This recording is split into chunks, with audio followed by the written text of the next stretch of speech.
আজকে আমি রান্না করছি ভেন্ডির চচ্চড়ি রাত্রিরে। দিনের বেলায় রান্না হয়েছিল কুমড়ো শাক রান্না, তারপর মাছ চচ্চড়ি হয়েছিল। তো তরকারি শেষ হয়ে গেছে, এখন আমি রান্না করছি ভেন্ডি চচ্চড়ি আর পেঁয়াজ দিয়ে ডিম ভাজা করব।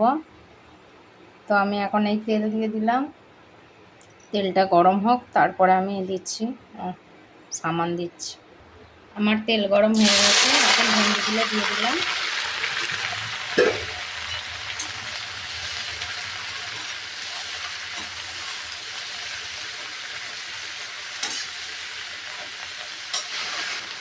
এই ছোট্ট ছোট্ট দুটো চুনা মাছ আছে, এটি দিয়ে দিচ্ছি মজানির জন্যে। এখন দিয়ে দিচ্ছি আদা রসুন বাটা, চেরা লঙ্কা, দিয়ে দিচ্ছি জিরে, দিয়ে দিচ্ছি হলুদ, একটু সামান্য লঙ্কার গুঁড়ো,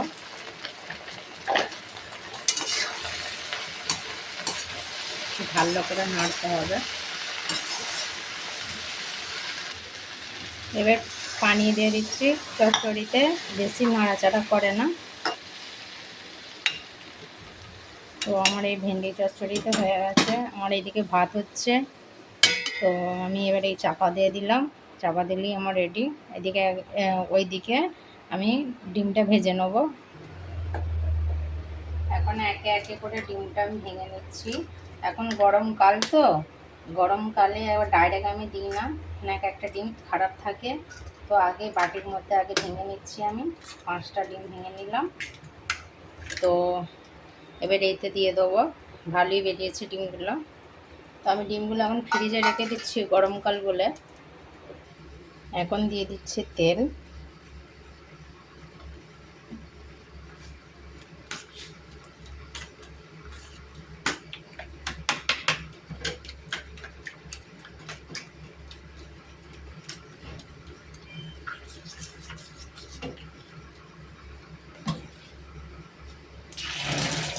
করে ডিমটা দিয়ে দেবো।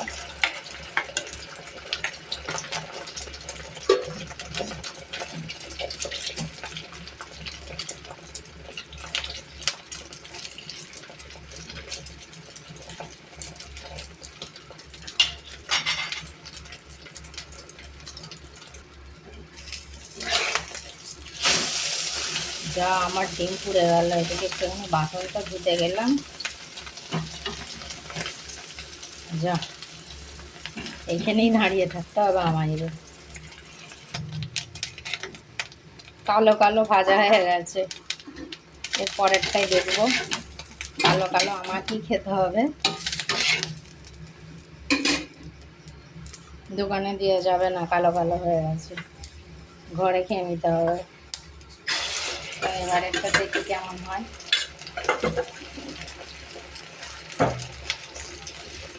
এখানেই থাকতে হবে দাঁড়িয়ে। পানিটা ঠান্ডা দিয়ে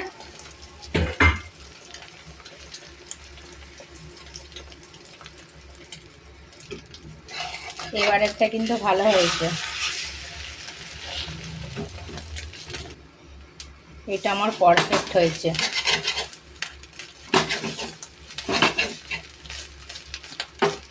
তো আমার এখানটা ডিম ভাজা হয়ে গেছে। তো আমার এটা চচ্চড়িটা দেখাচ্ছি।